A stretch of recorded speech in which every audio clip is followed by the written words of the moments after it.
رسوله الكريم أما بعد فقد قال الله تعالى في القرآن العظيم وفي الفرقان المجيد أعوذ بالله من الشيطان الرجيم بسم الله الرحمن الرحيم حافظوا على الصلوات والصلاة الوسطى وقوموا لله قانتين صدق الله مولانا العظيم.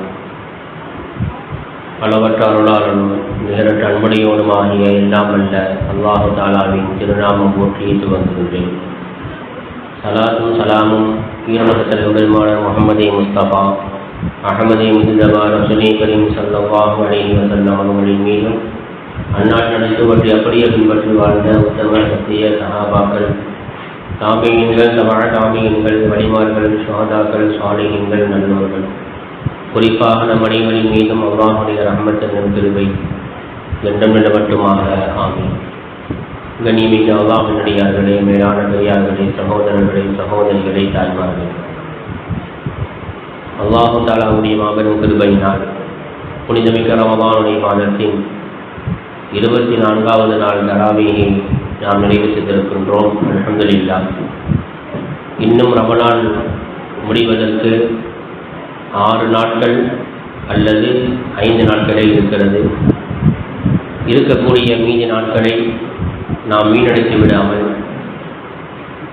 நேரங்களை சரியான முறையிலே நாம் பயன்படுத்தி நன்மைகளை அதிகமாக சேர்த்துக் கொள்வதற்கு அல்லாஹ் நமக்கு தௌஃபீக் செய்வானாக. ஆமீன். கண்ணியமிக்க அல்லாஹ்வின் அடியார்களே, புனிதமிக்க ரமலானுடைய மாதத்தின் இறுதி பத்தில் நரகத்தை விட்டும் நாம் பாதுகாப்பு தேட வேண்டும் என்ற நபிகள் நாயகம் ஸல்லல்லாஹு அலைஹி வஸல்லம் அவர்கள் நமக்கு கற்றுத் தந்திருக்கிறார்கள். இந்த நரகத்திலே கொண்டு போய் சேர்க்கக்கூடிய அமல்களில் 3வது அமல் தர்க்கு ஸலாம், தொழுகையை விடுவது. தொழுகையை விடுவது என்பது, தொழுகையை யாரெல்லாம் விடுறாங்க அப்படின்னு சொன்னால் அவங்க 2 வகையாக பிரிக்கலாம். ஒன்று, தொழுகையை மறுத்து, தொழுகையே இல்லை என்பதாக தொழுகையை மறுத்து அந்த தொழுகையை விடக்கூடியவர். இவர் இஸ்லாத்தினுடைய வட்டத்தை விட்டு வெளியேறி விடுவார். ஏன்னா தொழுகை என்பது ஒரு பரலான கடமை. பெருமானார் ஸல்லல்லாஹு அலைஹி வஸல்லம் சொல்லுவாங்க, புனியல் இஸ்லாமு அலா கம்சி. இஸ்லாம் என்பது 5 விஷயத்தின் மீது அமைக்கப்பட்டிருக்கிறது. 5 விஷயங்களின் மீது அமைக்கப்பட்டிருக்கிறது. 1 லா இலாஹ இல்லல்லாஹ், 2 தொழுகை, 3 நோன்பு, 4வது ஜகாத், 5வது ஹஜ். இந்த 5ஐயும் இணைத்துத்தான் இஸ்லாம் என்று சொல்லக்கூடிய இந்த கட்டிடம் உருவாக்கப்பட்டிருக்கிறது என்பதாக நபிகள் நாயகம் ஸல்லல்லாஹு அலைஹி வஸல்லம் சொல்வார். அப்போ அந்த தொழுகையை ஒருவன் மறுத்து அந்த தொழுகையை விடுகிறான் என்று சொன்னால் அவன் இஸ்லாத்தினுடைய வட்டத்தை விட்டும் அவை வெளியேறி விடுகின்றான். 2வது தொழுகையை விடக்கூடியவர்கள் என்று சொன்னால் சோம்பேறித்தனத்தினால் தொழுகையை விடக்கூடியவர்கள். சுபுஹுக்கு எந்திரிக்காமல் தூங்குறது, அதே போல் சஹர் சாப்பிட்டு ஃபஜ்ர் தொழுவாமல் தூங்குறது, நோம்பு திறந்துட்டு மக்ரிப் தொழுவாமல் போயிடுறது, இதெல்லாம் சோம்பேறித்தனத்துக்கு உண்டான அடையாளங்கள். இது 2 விதமாக தொழுகையை விடக்கூடியவர்களை முஃபஸ்ஸிரீன்கள் 2 வகையாக பிரிக்கிறார். அல்லாஹ் சுப்ஹானஹு வ தஆலா குர்ஆன்ல சொல்றான், ஹாஃபிது அலா ஸலவாத்தி வஸ்ஸலாத்தில் உஸ்தா. நடுத்தொழுகையை நீங்கள் பாதுகாத்துக் கொள்ளுங்கள். வகூமு லில்லாஹி கானிதீன். அல்லாஹ்விற்காக நீங்கள் நிற்கும் பொழுது அவனை பயந்தவனாக நீங்கள் நின்று வணங்குங்கள் என்று அல்லாஹ் குர்ஆன்ல சொல்றான். இப்போ இந்த ஆயத்தில் ஹாஃபிது என்று அல்லாஹ் யாரை பார்த்து சொல்கிறான் என்று முஃபஸ்ஸிரீன்கள் சொல்லும் பொழுது அதில் முதல் கருத்து ஜமீஉல் உம்மத், ஒட்டுமொத்த உம்மத்தை பார்த்தும் அல்லாஹ் சுப்ஹானஹு வ தஆலா இந்த வார்த்தையை சொல்கிறான். 2வது கருத்து என்று சொன்னால் இந்த 2வது கருத்திலே இமாம்கள் கருத்து வேற்றுமையிலே இருக்கிறார்கள். என்ன கருத்து வேற்றுமைன்னு சொன்னால் 10 விதமான கருத்துக்களை நமக்கு சொல்லித் தருகிறார்கள். அதாவது அஸ்ஸலாத்துல் உஸ்தா, நடுத்தொழுகை என்று சொன்னால் அது எந்த தொழுகை?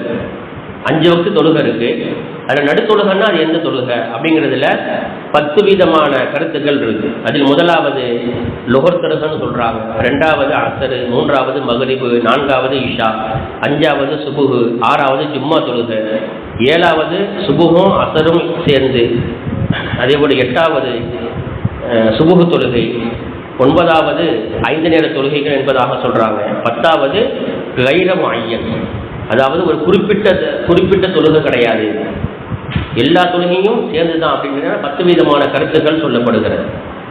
அடுத்து 3வது கருத்து என்ன சொல்கிறாங்கன்னா, சலாத்துல் உஸ்தா அப்படின்னு சொன்னால் சலாத்துல் அசர் தான் சலாத்துல் உஸ்தா நடுத்தொழுகை என்பதாகவும் சொல்லப்படும். 4வது கருத்து அல் வித்ர் ஒற்றைப்படை தொழுகை என்பதாகவும் சொல்லப்படும். அதாவது நமக்கு 5 நேர தொழுகை கடமையாக்கப்பட்டிருக்கு, அது அல்லாமல் வித்ர் தொழுகை இருக்குது, அது அல்லாமல் ஜும்மா தொழுகை இருக்குது. மொத்தம் எத்தனை தொழுகை வருதுங்க? மொத்தம் 7 தொழுகை வருது.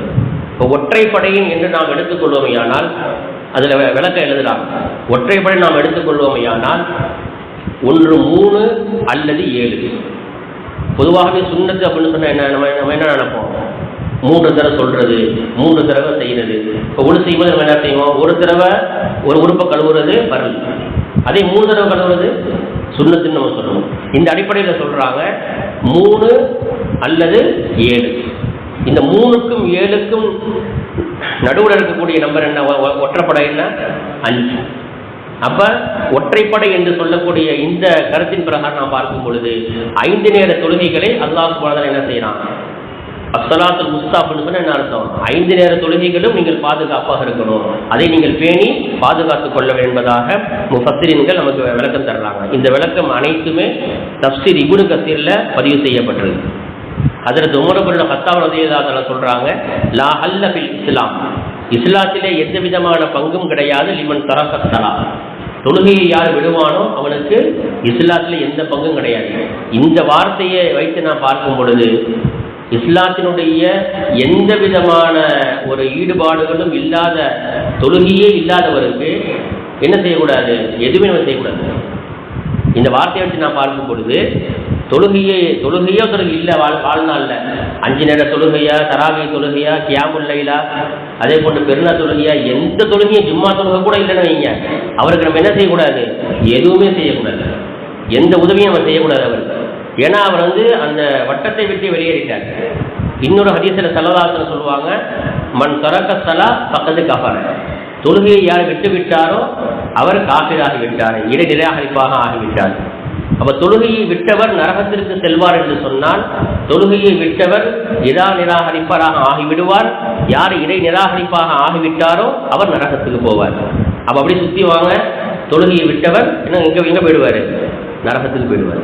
அல்லாஹ் பாதுகாக்கும். இப்போ கண்ணியமிக்க அல்லாஹ்வுடையார்களே, சஹாபாக்களுடைய நிலைமை தொழுகையை பற்றி நாம் பார்க்கும் பொழுது, தொழுகையை விடுவதை சஹாபாக்கள் எந்த அளவுக்கு ரொம்ப மிக முக்கியமாக அவங்க கருதுறாங்க அப்படின்னு சொன்னால், தொழுகையை விடுவதை விட ஒரு மோசமான செயல் இந்த உலகத்திலேயே கிடையாதுங்கிறாங்க சஹாபாக்கள்.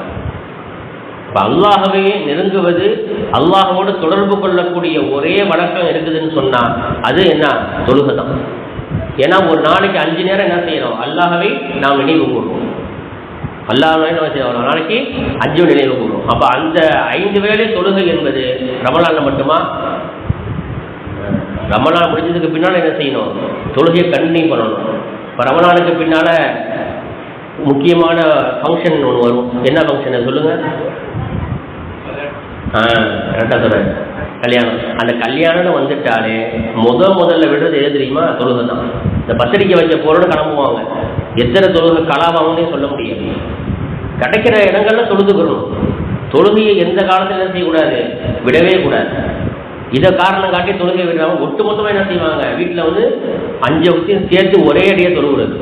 இது மிகப்பெரிய முசீபத்து, வீட்டுக்கு பெரிய முசீபத்து. அது நல்லா விளங்கணும். நம்ம தொழுகை என்பது 5 நேர தொழுகை என்பது ரமலானில் மட்டுமல்ல, நம்முடைய மூத்து வரைக்கும் என்ன செய்யணும்? தொழுகையை நாம் தொழுது கொண்டே இருக்க வேண்டும். சிறு சிறு காரணங்களை காட்டி நம்முடைய வீட்டு ஃபங்க்ஷன் அதை காரணம் காட்டி என்ன செய்யக்கூடாது? அந்த தொழுகையை நாம் விட்டுவிடக்கூடாது. ஒரு நேர தொழுகையை நம்ம விட்டுட்டாலும் கூட அதை விட்டதற்கு உண்டான சமம் நீங்கள் அந்த ஒரு நேர தொழுகையை அதை 27 தடவை நீங்கள் தொழுதாலும் கூட அந்த நன்மை நீங்கள் பெற முடியாது. பெரும் பெரும் வழிமார்கள் எல்லாம், அது ஹசனுல் பஸரி ரஹ்மத்துல்லாஹி அலைஹி போன்ற பெரிய பெரிய முஹத்திஸீன்கள், அவங்கெல்லாம் ஒரு நேர தொழுகை விடுபட்டுருச்சுன்னா இமாம் ஜமாத்தோடு தொழுகும் பொழுது எத்தனை மடங்கு நன்மை கிடைக்கிது? ஒரு ரிவாயத்தின் பிரகாரம் 25 மடங்கு, இன்னொரு ரிவாயத்தின் பிரகாரம் 27 மடங்கு. ஒரு நேர தொழுகை விடுபட்டு போச்சுன்னா 27 தடவை தொழுவாங்களாம் அந்த தொழுகையை. இப்போ லுகர் தொழுகை விட்டு போச்சுன்னு அந்த ஒரு நேர லுகர் தொழுகையை 27 தடவை தொழுவாங்களாம். இப்படியாக நம்முடைய முன்னோர்கள் என்ன இருந்திருக்கிறாங்க. ஆனால் நம்ம இன்னைக்கு என்ன செய்யணும், சர்வ சாதாரணமாக இந்த தொழுகையை இன்னைக்கு விட்டுட்டு இந்த குடும்பத்தில் பறக்கத்தில்லை, நான் செய்யக்கூடிய தொழிலில் பறக்கத்தில்லை, நான் சம்பாதிக்கக்கூடிய சம்பாத்தியத்தில் பறக்கத்தில்லை, இப்படியாக என்ன செய்யணும் புலம்பிக்கிட்டு இருக்கிறோம். அத்தனை புலம்பலுக்கும் ஒரு தீர்வு அல்லாஹ் சொல்றான். நீங்க 5 நேர தொழுகையை நீ தொழுகு, நகனும் ரிசுக்கு நான் உனக்கு நான் தரேன். உனக்கு கொடுத்துருக்கக்கூடிய ரிசுக்கு மாதத்துக்கு ஒரு 10,000 நீ சம்பாதிக்கிறியா, அந்த 10,000 வச்சு 1,00,000 ரூபாய்க்கு உண்டான செலவினங்களை நான் முடிச்சு கொடுத்துருவேன். இதுதான் பறக்கிறது. 1க்கு 10 மஞ்சாபில் ஹசனதி பலகு அஷர அம்சாலிஹா அல்லாஹ் குர்ஆன்ல சொல்றான். நீ ஒரு நன்மை செஞ்சா 1க்கு எவ்வளவு 10. நீ வெறும் 10,000 சம்பாதிக்கிறியா மாதத்துக்கு, அது அப்படியே உனக்கு 10 மடங்காக ஆக்கி 1,00,000 ரூபாய்க்கு என்ன செலவாகுமோ அதை 10,000 வச்சு உனக்கு நான் முடிச்சு கொடுத்துருவேன். இதுதான் பறக்கிறது. அப்ப தொழுகையை விட்டால் நமக்கு நேரடியாக நரகம். தொழுகையை 5 நேர தொழுகையை வாழ்க்கை நம்ம கொண்டு வந்தோம்னு சொன்னா அல்லாஹ் எந்த ரூபத்துல எப்படிப்பட்ட நிலைமையில நமக்கு எப்படியெல்லாம் உதவி செய்வான் என்பதை அதை தொழுதவர்களுக்கு மட்டும்தான் தெரியும். அது தொழுது நம்ம என்ன செய்யணும், அதை நம்ம அனுபவிக்கணும். சஹாபாக்கள் பெருமானார் ஸல்லல்லாஹு அலைஹி வஸல்லம் அவர்கள் எந்த ஒரு பிரச்சனையாக இருந்தாலும் தொழுகையின் பக்கம் தான் வருவாங்க. கடுமையா காத்தடிக்குதா பள்ளிக்கு வந்துருவாங்க, கடுமையா மழை பெய்யுதா பள்ளிக்கு வந்துருவாங்க, கடுமையா பனி பெய்யுதா பள்ளிக்கு வந்துருவாங்க, ஏதேனும் பிரச்சனையா உடனே பள்ளிக்கு வந்துருவாங்க. 2 ரக்காத் சொல்லுவாங்க, அல்லாஹ்ட்ட துஆ செய்வாங்க.